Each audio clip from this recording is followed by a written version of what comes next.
Hello শিক্ষার্থীবৃন্দ, আসসালামু আলাইকুম। কেমন আছো সবাই? আশা করি ভালো। তো আমরা পড়ছিলাম কোন অধ্যায়? চতুর্থ অধ্যায়, পদার্থের অবস্থা। তো এই পদার্থের অবস্থা যে আমরা শিখছিলাম সেটা হলো কোন পর্যন্ত? বায়বীয় সরি ব্যাপন পর্যন্ত, অর্থাৎ বায়বীয় গ্যাসীয় পদার্থের ব্যাপন পর্যন্ত। আচ্ছা, এই যে ব্যাপন প্রক্রিয়াটা তোমরা শিখেছো, এইবার শিখবা নিঃসরণ। এই নিঃসরণটা কি? এটা বুঝতে হলে ব্যাপন তো তোমাকে অবশ্যই বুঝতে হবে। আগের ভিডিও যারা দেখোনি তারা অবশ্যই দেখতে হবে। হ্যাঁ, এই নিঃসরণটা ঘটে শুধুমাত্র গ্যাসীয় পদার্থের ক্ষেত্রে। আর নিঃসরণ ঘটে গ্যাসীয় পদার্থের ক্ষেত্রে সেখানে সম্পর্ক থাকে চাপের, কিন্তু ব্যাপনের ক্ষেত্রে চাপের কোনো সম্পর্ক থাকে না।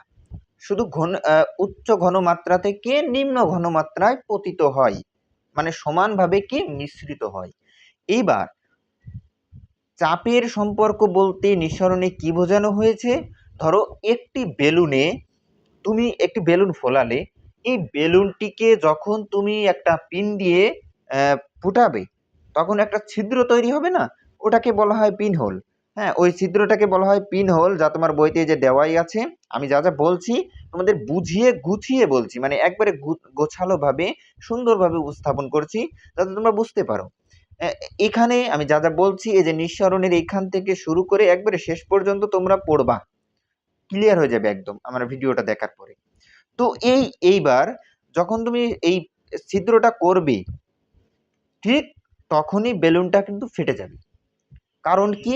কারণ বেলুনের ভেতরে যে বাতাস সেটা থাকে উচ্চ চাপে, আর বাইরের যে বাতাস সেটা থাকে নিম্নচাপে।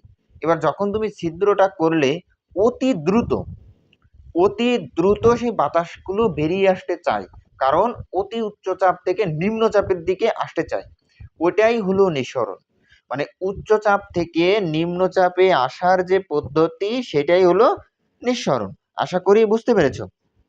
এই যে উচ্চচাপের কারণে ফুটে যায়, এই যে উচ্চচাপের উচ্চচাপ থেকে নিম্নচাপে আসার যে এই যে প্রক্রিয়া, এই যে পুরো প্রক্রিয়াটাই হলো নিঃসরণ। আশা করি বুঝতে পেরেছো। তোমরা পড়বে, হ্যাঁ, আমি কিন্তু সুন্দরভাবে তোমাদেরকে বোঝানোর চেষ্টা করেছি। এবার ঠিক তখনই আরেকটা বেলুন ফুলিয়ে তুমি তার উপর একটা কষ্টেপ দিবে। এই যে দেখো এখানে, মানে উচ্চচাপ থেকে এই যে উচ্চচাপ থেকে নিম্নচাপে ধাপিত হচ্ছে, ঠিক আছে? হ্যাঁ, এই যে উচ্চচাপ অঞ্চল নিম্নচাপ অঞ্চল, মানে একবারে তাড়াতাড়ি আসার চেষ্টা করবে, ঠিক আছে?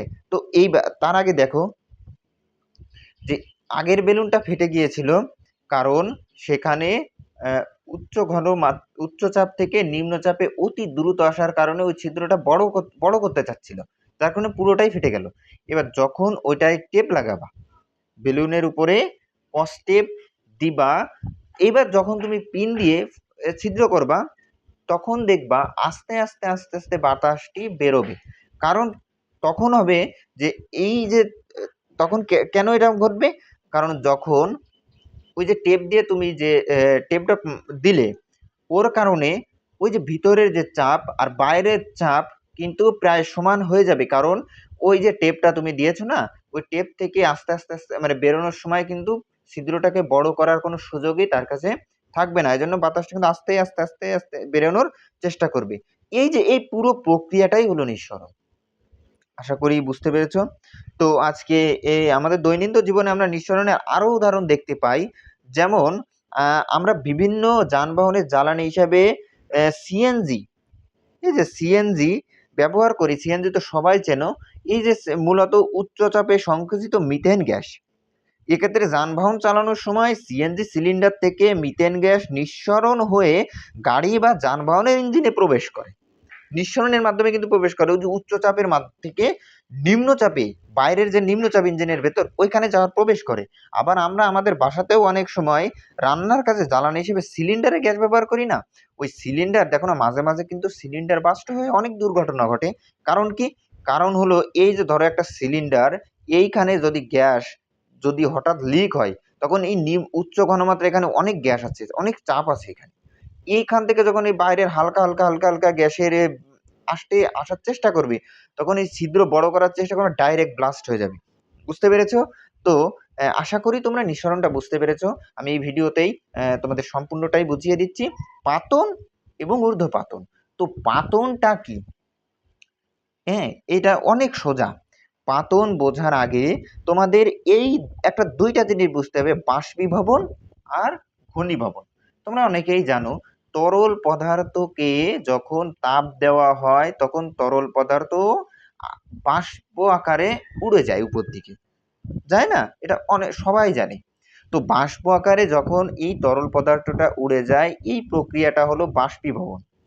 আর এই বাষ্পীভবনকে কাজে লাগিয়ে ধরো যে তোমাদের রাইস, অনেকে রান্না করে রাইস কুকারে রান্না করে, হ্যাঁ, এইখানে একটু লক্ষ্য করবা তোমরা, ওই ভিতরে যে পানি থাকে ওই পানিটা কিন্তু বাষ্প আকারে উপরে উড়ে যেতে চায়, কিন্তু ঢাকনার জন্য পারে না, একটা ছিদ্র দিয়ে আস্তে আস্তে আস্তে আস্তে কি বের হয়।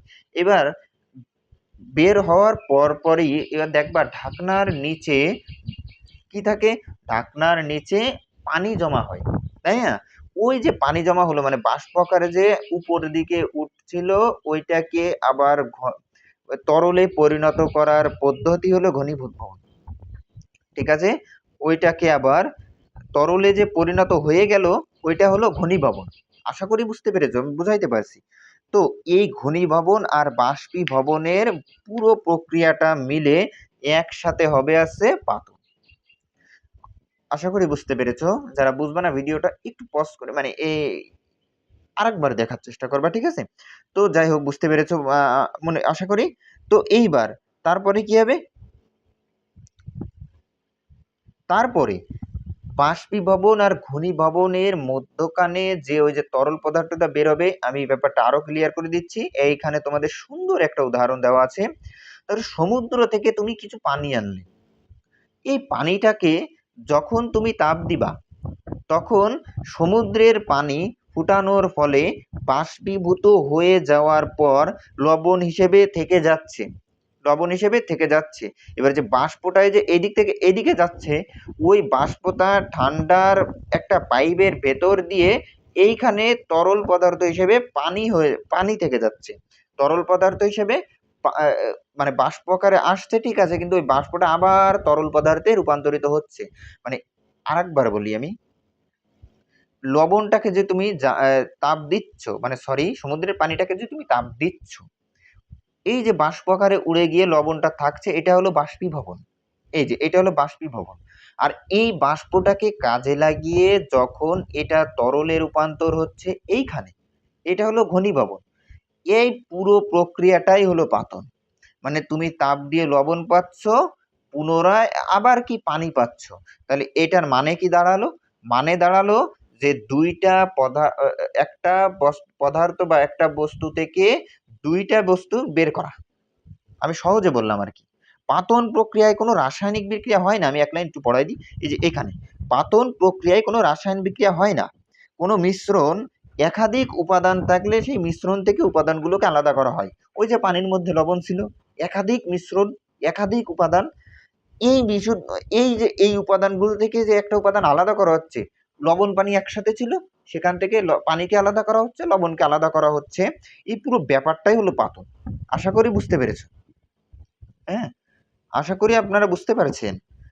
এইবার ল্যাবরেটরি নিরাপদ পরিবেশে যে ওষুধ, তোমরা ওষুধ খাও, নিরাপদ পানি অনেক অনেক দরকার। এটা এইভাবে কিন্তু পানি বিশুদ্ধকরণ প্রক্রিয়াটা কিন্তু এইভাবে করা হয়। তোমরা ছোটবেলায় ক্লাস 5 শিখছো, ওই যে কি পাতন প্রক্রিয়া, শাসন প্রক্রিয়া ইত্যাদি ইত্যাদি শিখছো। ঊর্ধ্বপাতনটা কি এতক্ষণ শিখলে। পাতন, এবার ঊর্ধ্বপাতনটা কি? ঊর্ধ্বপাতন হচ্ছে এমন একটি প্রক্রিয়া যেখানে কোনো কঠিন পদার্থকে তাপ প্রয়োগ করলে সেটি তরলে পরিণত না হয়ে সরাসরি বাষ্পে পরিণত হয়, এটাই হলো ঊর্ধ্বপাতন।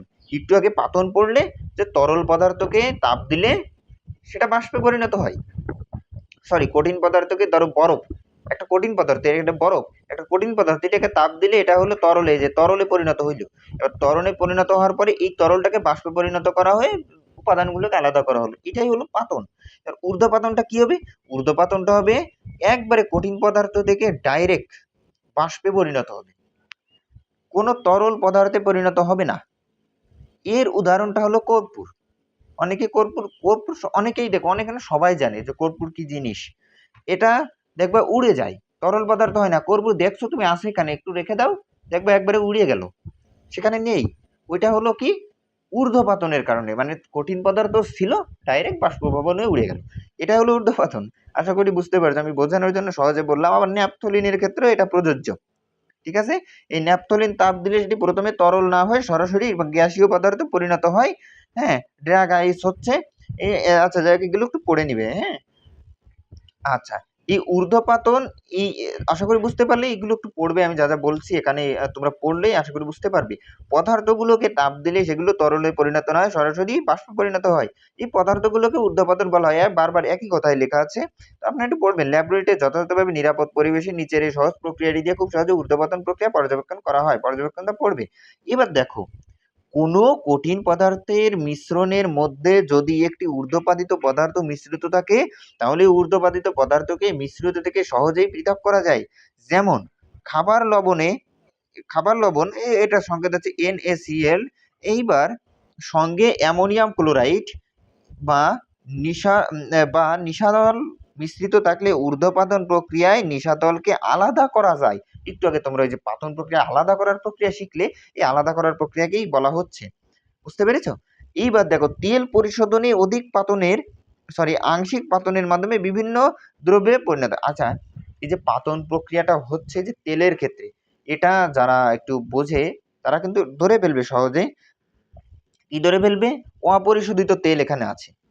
এখানে কিন্তু এই যে অপরিশোধিত, ডাইরেক্ট অপরিশোধিত তেল, এই অপরিশোধিত তেল থেকে কি তৈরি হচ্ছে? কি তৈরি হচ্ছে? এই যে বিটুমেন, এই বিটুমেন বা অপরিশোধিত তেল থেকে কি তৈরি হচ্ছে? পিচ্ছিলকারী তেল। এবার তারপরে কি তৈরি হচ্ছে? জ্বালানির তেল বা ডিজেল।